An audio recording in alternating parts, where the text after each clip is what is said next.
It's time to accelerate. Hi, I'm your host, Andy Paul.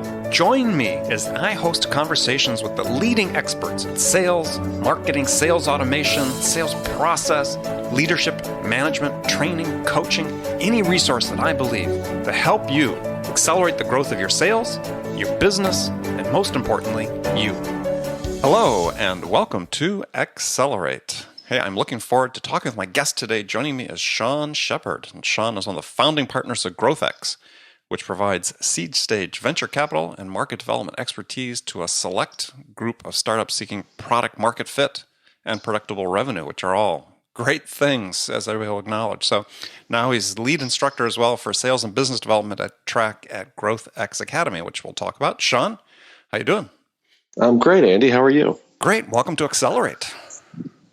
Thank you. I love the name, by the way. Oh, thank you. Thank you. So, this actually, the name comes from all the work I did with startups back when I was working with startups, working for startups back in the day. So, take a minute, maybe introduce yourself.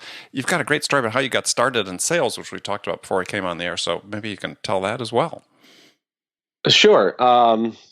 I'm a five-time founder, always the sales and marketing guy that took the product to market. Three wins and two valuable learning experiences over the years. That's a good percentage. Well, yeah, they say in baseball, right? You're 3 for 10, you're in the Hall of Fame. Yeah, exactly. Right.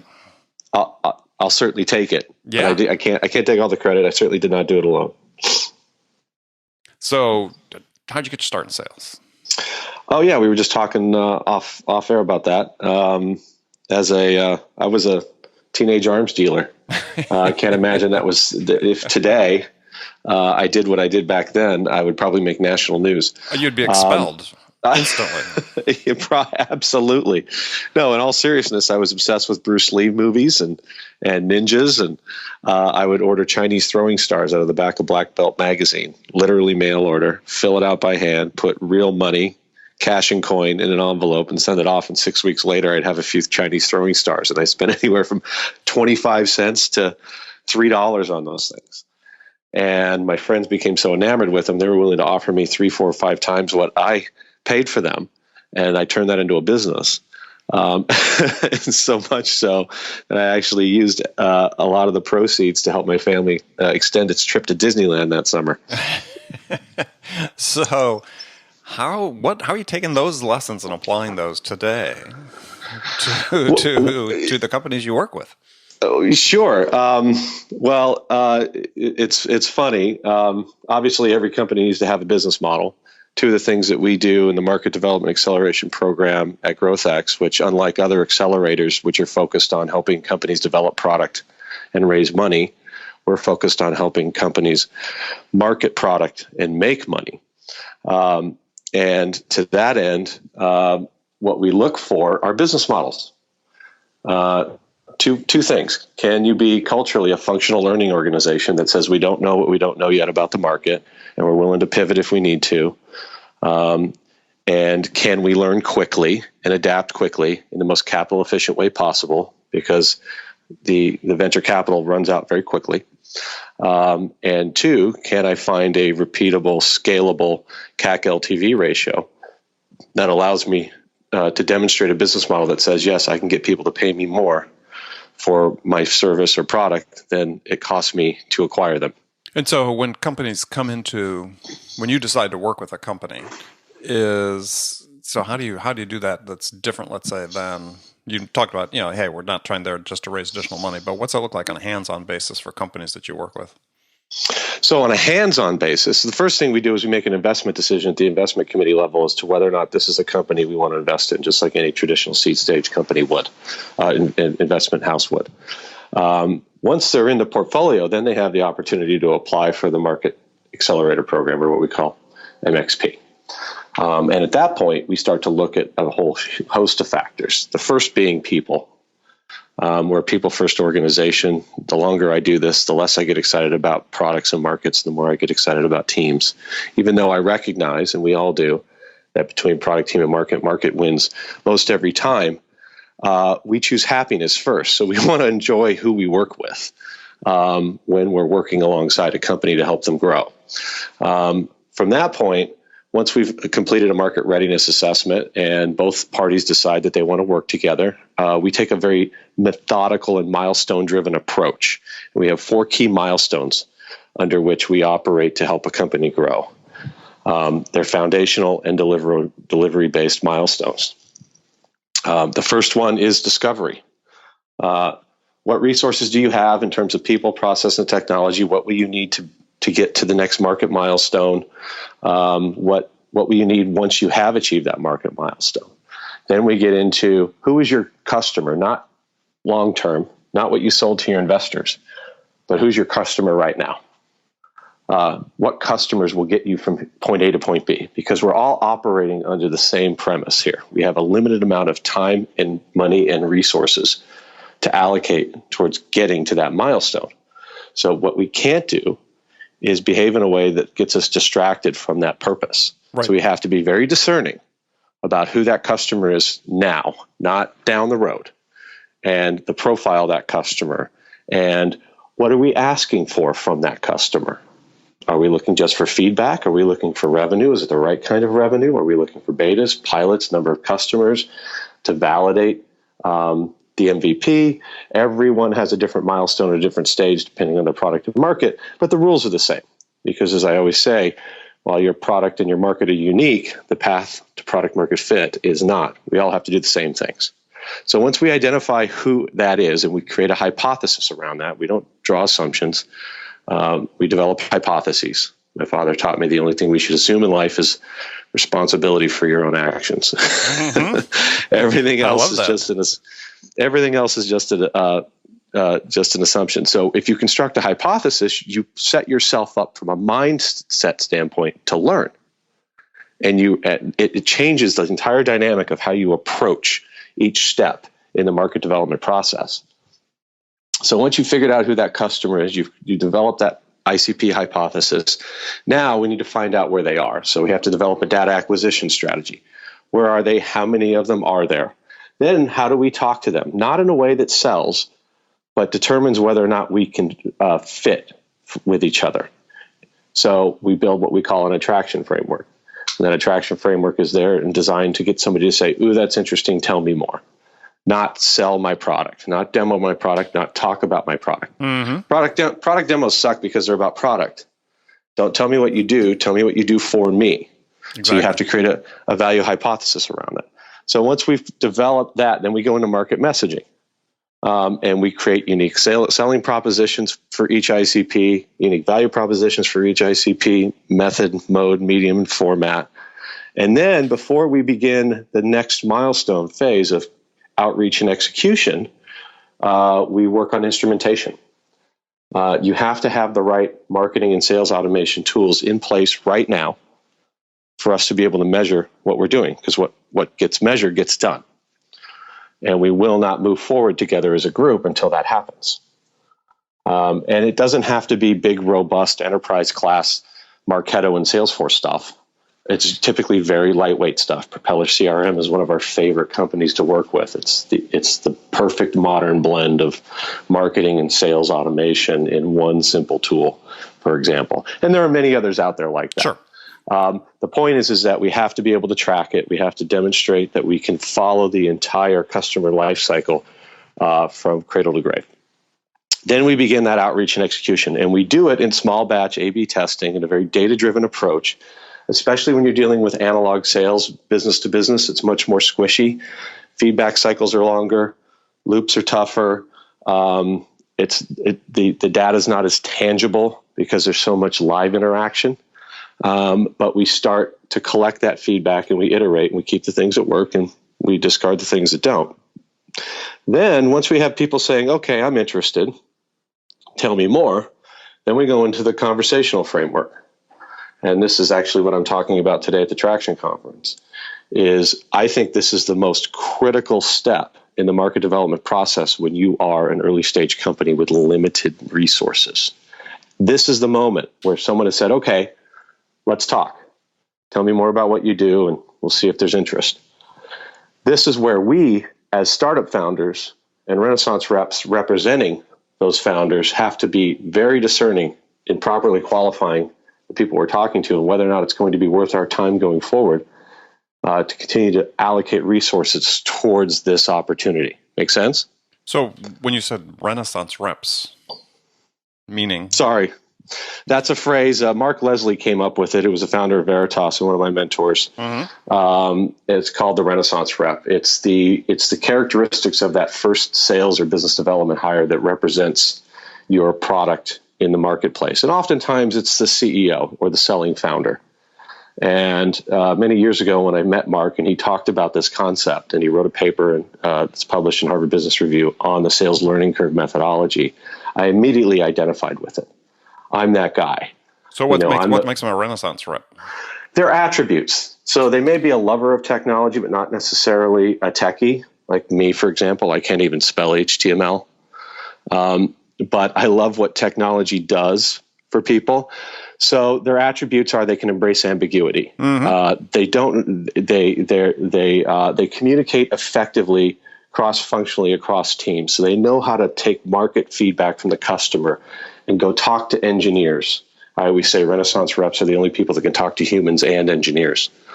And their job is to facilitate that product market feedback loop to help you learn, because what you're really doing is taking an incomplete product to market, hoping people will spend time with you to develop a more complete product that's scalable and other people will want.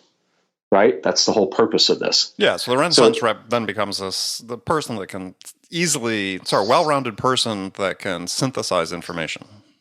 That's right. And typically hates working in later stage companies in a cubicle. Right. Whereas the coin-operated rep, as Mark defines it, is the person that has been successful in already successful established environments. The problem that happens, one of the biggest mistakes that founders make, is they go hire a coin-op rep for a Renaissance position. So they'll go hire somebody from a late stage company and put them in an early stage role. They want a high salary. They want low risk. They create bullshit. Right. How many startups in the Valley, and this is not meant to be used pejoratively, hired people from Oracle into their early stage enterprise company that were late stage Oracle reps? They'd made a ton of money at Oracle, but they had never worked in the early stage. And I could speak volumes about the number of companies I've seen that have done that. Yeah, they do it all day long. And this is why Mark came up with this concept, because as a VC on Sand Hill, he said, why does it always take twice as long and cost twice as much to get to break even for these enterprise software startups?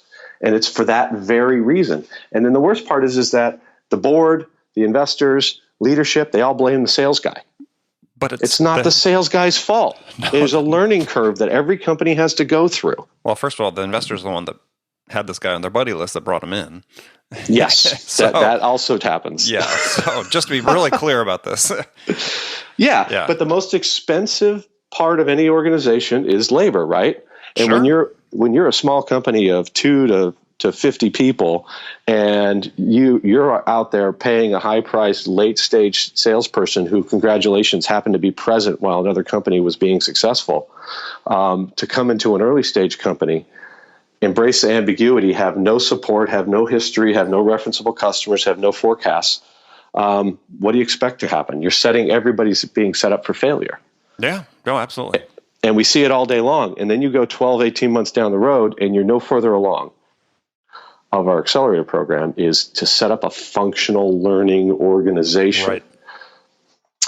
So anyway, so back to the Renaissance rep's job then is to start to manage these conversations in a way that allows everybody to efficiently and effectively get what they want out of the conversation.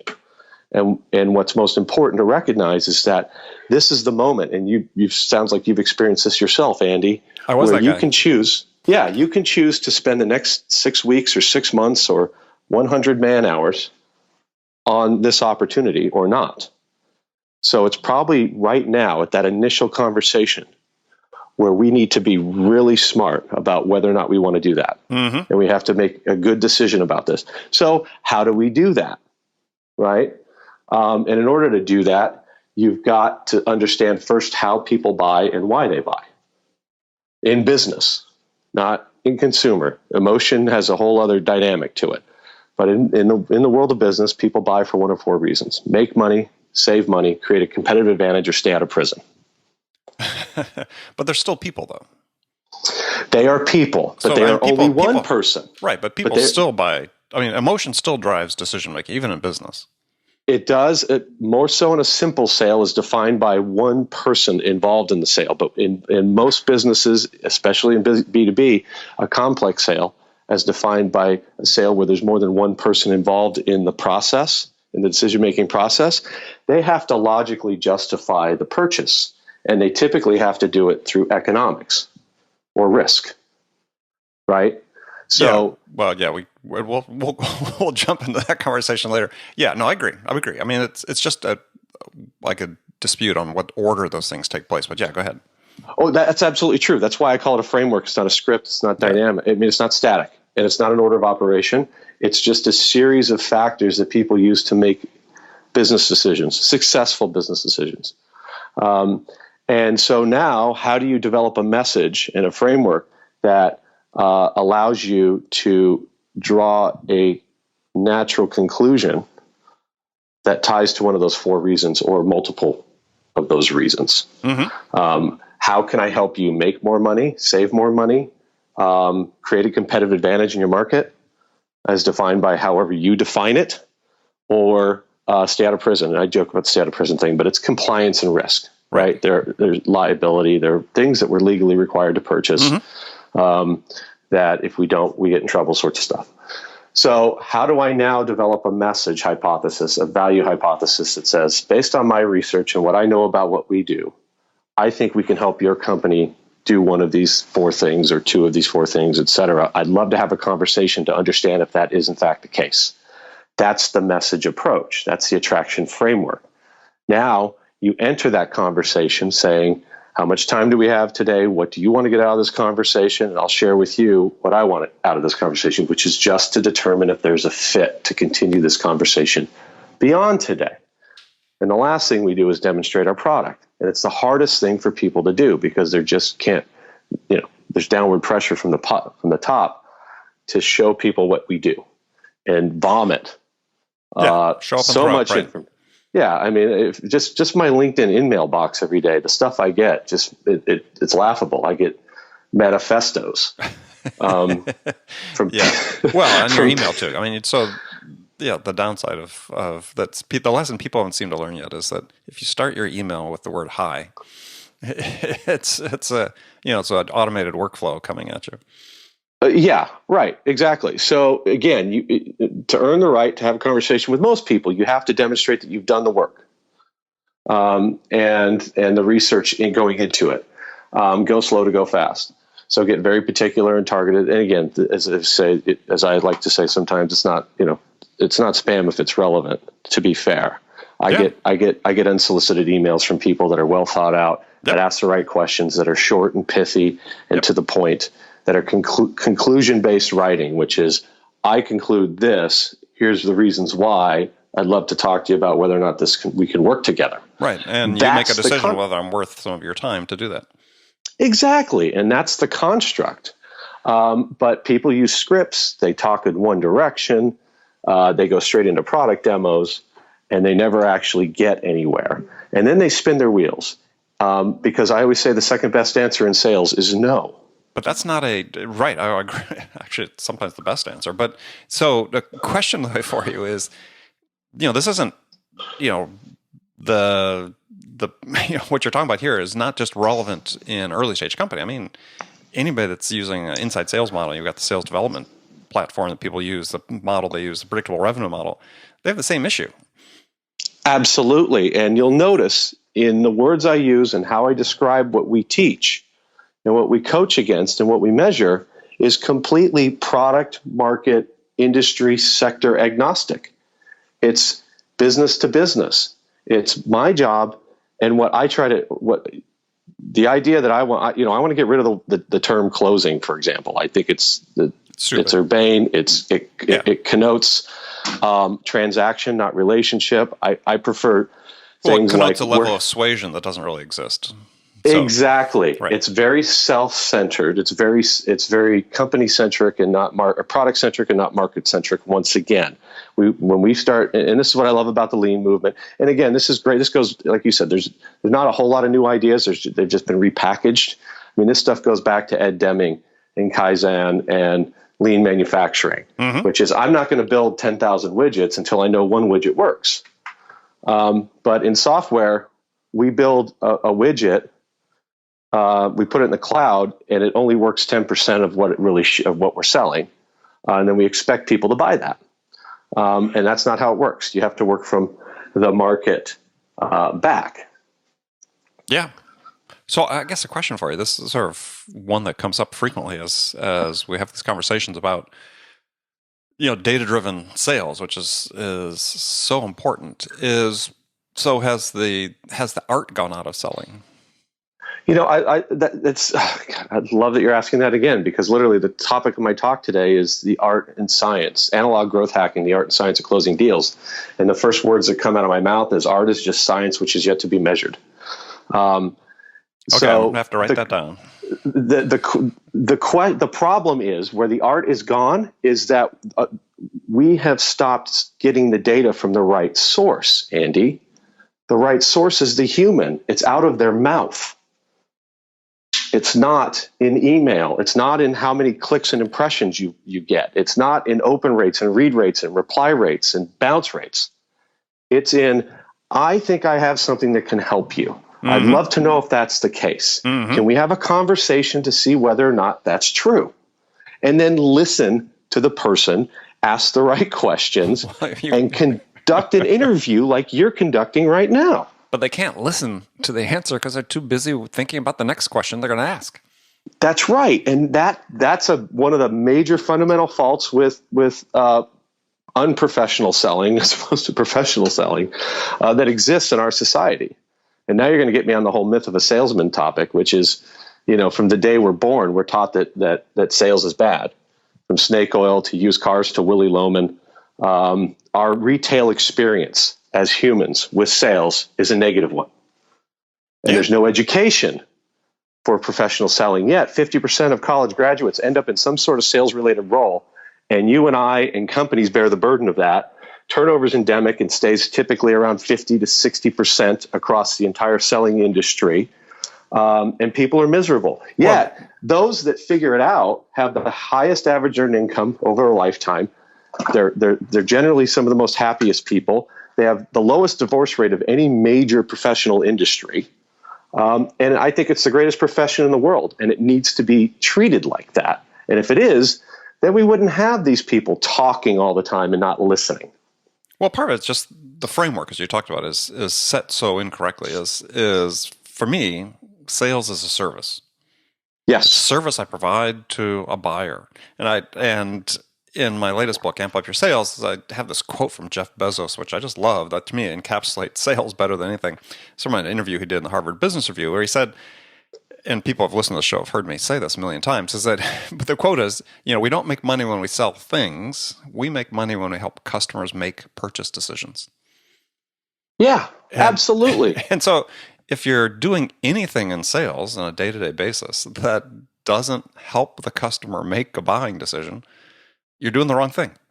Absolutely. And so the art that still does exist or should exist in sales is the philosophy and the how we do things, not what we do. And it's this approach of selling is just trying to help others get what they want.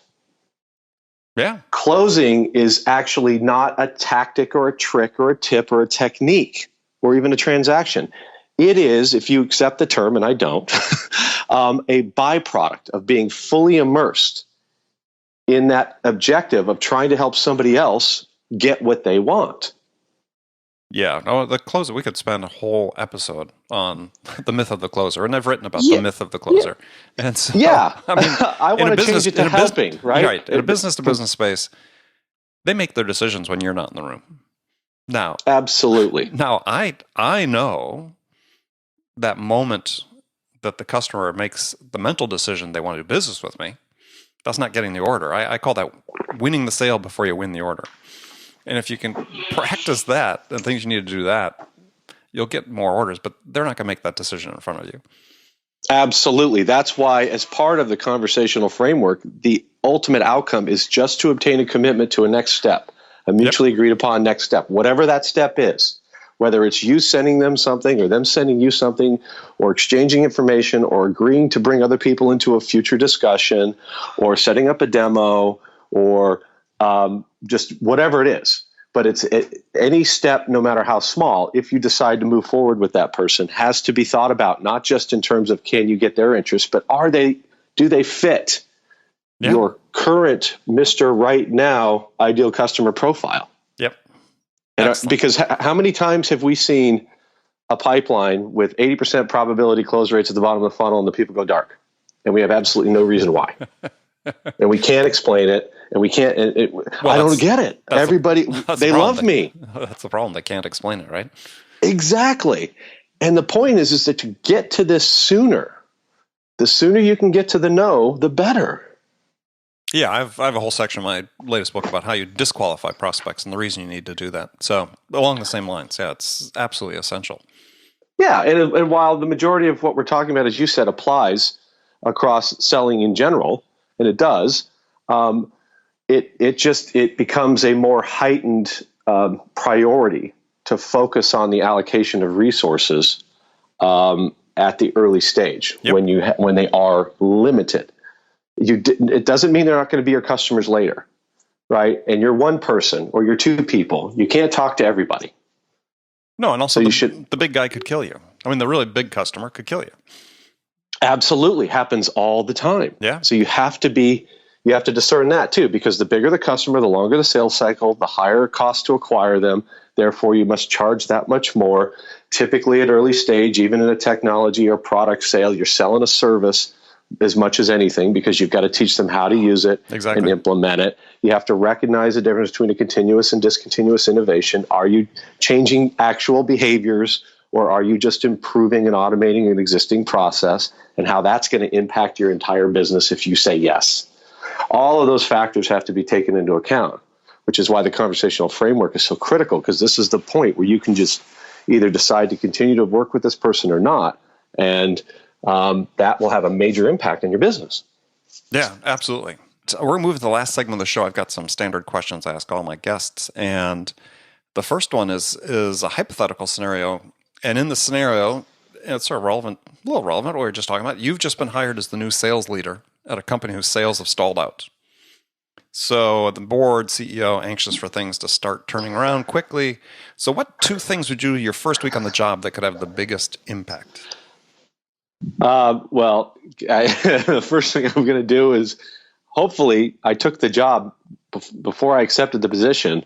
I understood why things had stalled and how I can unstall them. So assuming that I know the reason things have stalled, and I think I know how to solve them. The first 2 weeks are dedicated exclusively to evaluating my options internally from a resource perspective. Mm-hmm. So I'm focused on, I'm not changing anything. I'm observing. I'm slowly starting to develop relationships. I'm starting to understand who's aligned with me and who is not from a values perspective, because that's the most important thing. GrowthX core value number 1 is people first for a reason. Mm-hmm. The longer I live, the more I care about the people, and the less I care about the company, because a company is just a collection of people.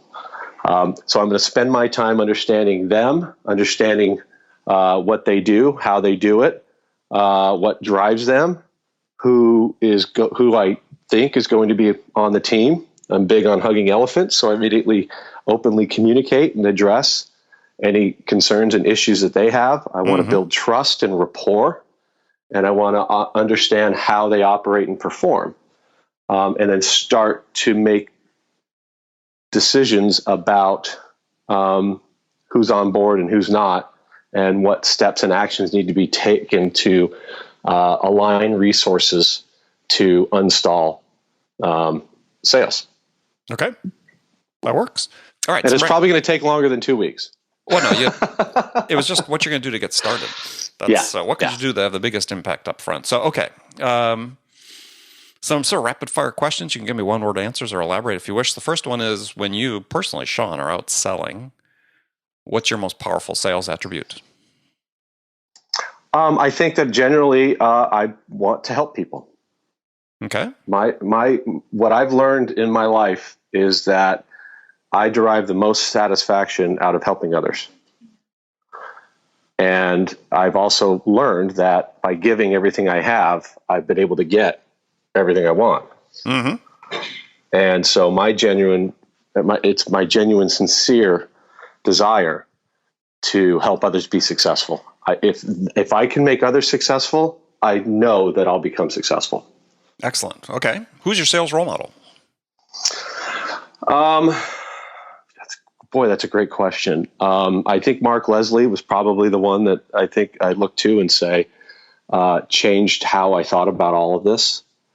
What he did as a sales guy to build one of the largest software companies in the world, and then move into the investment community and recognize that the problem wasn't a product problem, it was a sales problem, and started to address it and create thought leadership around it, and do it with a very common sense and focused approach around execution. I would say that Mark is my role model. Okay. What's one book every salesperson should read? It doesn't necessarily have to be a sales book. I think Spin Selling, without a doubt. Period, end of story. The reason is, and I can't say I've read them all, but I try to read them all. The reason is it's data driven. Dr. Rackham went out for 10 years and collected data on tens of thousands of sales calls, and he used that to understand human behavior, buying behaviors, decision-making processes, and how to align your selling process to another person and organization's buying process. And it works across every industry, product, market, and sector. The process of understanding how people buy, the recognition of needs, evaluation of options, resolution of concerns. And by the way, I don't believe in objections. I believe people have concerns. They need to be acknowledged, addressed, and attempted to be resolved. There are no objections. Once again, it connotes confrontation. And then decision. So that 4-step process pretty much works for everybody. And so now if you can uncover the need or develop the need or determine whether or not there is a need, it makes it very easy to figure out whether or not you can help somebody. Exactly. All right. Last question for you. This is a tough one. What's on your playlist these days? Boy, I am really boring. I don't have a music playlist. I listen to audiobooks all day. Okay. Well, that's fine. That's fine. What are you listening to? My favorite band of all time is Metallica. So Metallica. That speaks volumes right there. Yeah, it does. What I'm listening to right now is a series of articles published by Mark Twain between 1860 and 1880. Oh, lovely. And they are hilarious. Yeah. If you're a Mark Twain fan, he's one of my favorite American humorists. And living in San Francisco, listening to him when he was actually working the crime beat in the areas that we now know as Chinatown and North Beach, and the stories that he tells, it's super fascinating. As a history buff, I absolutely enjoy it. As he is reputed to have said, the coldest winter I spent was a summer in San Francisco. Yes, and as a golf nut, he's also called my favorite sport a good walk spoiled. So. Yeah. Well, that's good. Well, Sean, thanks for being on the show. Thanks for having me, Andy. I really enjoyed it. It was great. And so tell folks how they can find out more about GrowthX. They can go to growthx.com. They can learn more about GrowthX as a fund, GrowthX as an accelerator, and the GrowthX Academy, which we're launching in July in San Francisco to train really smart people who want these traction roles in early stage companies. Salespeople need an education. Our traditional institutional educational system does not allow that to happen. We want to do that. Excellent. Okay, well, great. Well, remember, friends, make it a part of your day every day to deliberately learn something new. We're talking about being learning organizations today. Learn something new to help you accelerate your success. And an easy way to do that is to make this podcast a part of your daily routine, whether you listen in your commute, in the gym, or as part of your morning sales meeting. That way you won't miss any of my conversations with top business experts like my guest today, Sean Sheppard, who shared his expertise about how to accelerate the growth of your business. So thanks for joining me. Until next time, this is Andy Paul. Good selling, everyone. Thanks for listening to the show. If you like what you heard and want to make sure you don't miss any upcoming episodes, please subscribe to this podcast on iTunes or Stitcher.com. For more information about today's guest, visit my website at andypaul.com.